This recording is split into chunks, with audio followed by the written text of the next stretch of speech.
Hello বন্ধুরা, কেমন আছো সবাই? আজকে তোমাদের সঙ্গে আমি আমাদের বাড়ির সরস্বতী পুজোর ব্লগটা শেয়ার করছি।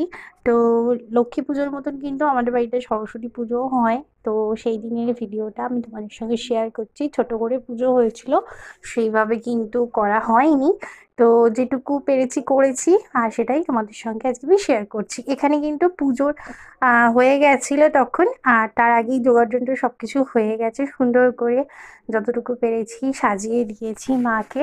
আর এখানে বোনের আর আমার বই খাতা ছিল, ফল মিষ্টি সব কিছু গুছিয়ে, আর যা যা এনেছিলাম নাড়ু মঠ বাতাসা, তো সব কিছু দিয়েই কিন্তু মাকে এখানে সাজিয়ে দিয়েছি। আর বোনেরও যেসব পড়াশোনার যা জিনিস ছিল সেইগুলো সবই ছিল এখানে। তো ছোট করেই একটু ভিডিওটা করছি, কারণ ভিডিওটা আজকে সারাদিনেই তোমাদেরকে দেখাবো। একটুখানি বেরানোর আছে, আর সরস্বতী পুজোয় তো বোনও যাবে স্কুলে। আর এখানে মায়ের ভোগ করেছিলাম। ভোগে ছিল ফ্রাইড রাইস আর ছিল আলুর দম, তার সঙ্গে ছিল পনিরের তরকারি ছিল। ভোগটা কিন্তু আমি আর মা দুজনে মিলেই বানিয়েছিলাম। আর তার সঙ্গে ছিল কিন্তু পায়েস আর চাটনি, আর মিষ্টি তো ওখানে মায়ের কাছে ছিলই। তো এই ছিল কিন্তু ভোগে। পায়েসটা তো ভোগে মাস্ট থাকবেই। তো আগের বছর কিন্তু আমাদের বাড়িতে খিচুড়ি হয়েছিল ভোগ, তো এইবার একটু আমার ইচ্ছা হয়েছিল ফ্রাইড রাইস করবো।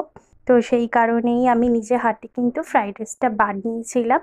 আর পুজোর পরেও কয়েকটা ছবি তুলেছিলাম, সেই ছবিগুলো তোমাদের সঙ্গে শেয়ার করছি।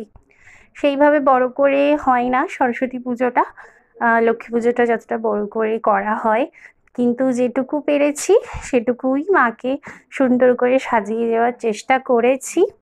সেইভাবে বাইরের কেউ আসেনি, কিন্তু সবাইকে কিন্তু প্রসাদ দেওয়া হয়েছিল। আমাদের বাড়িতে লক্ষ্মী পুজো বলো সরস্বতী পুজো বলো, যে পুজোই হোক না কেন সবাইকে কিন্তু প্রসাদ দেওয়া হয়। যেটুকু সম্ভব দেওয়ার চেষ্টা করি বাড়ির আশেপাশে বা আত্মীয় স্বজনদের।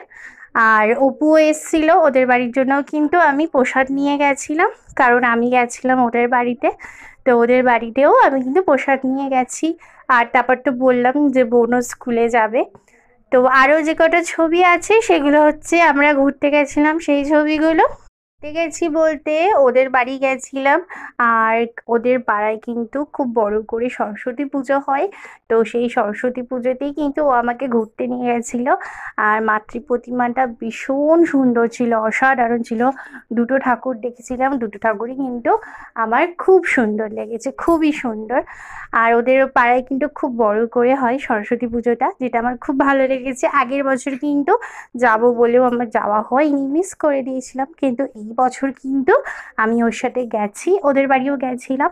আর বাড়ি থেকে আসার পথে, ঘুরে আসার পথে আমাদের এখানে কিন্তু সুভাষ মেলা হচ্ছে। তো সুভাষ মেলাটাকেও একটু ঘুরে এসেছি। মেলায় যাওয়া, মেলায় ঘোরা, সবই ছবি তুলেছি। সবই বলতেই অল্প কটাই ছবি তুলেছি। আর মেলায় গিয়ে সেদিনকে কিন্তু ঘুগনি খেয়েছিলাম, কারণ সেদিনকে সারাদিনটাই নিরামিষ ছিল, সেই জন্য শুধু ঘুগনিটাই খেয়েছি, আর তাও পেঁয়াজ ছাড়া। আর মেলায় কিন্তু অপু আমাকে কটা জিনিস কিনে দিয়েছিল, ব্যাগ কিনে দিয়েছিল, আর বোনের জন্যও অনেক জিনিস কিনে দিয়েছে। তো সেইগুলোও কিন্তু হার কিনে দিয়েছিল, সেগুলোও শেয়ার করলাম। তারপরে কিন্তু আমরা বাড়ি চলে আসি। আর বোনও যেহেতু স্কুলে গেছিলো, ও খুব সুন্দর করে সেজেছিল, শাড়ি পরেছিল আমার সোনামাটা।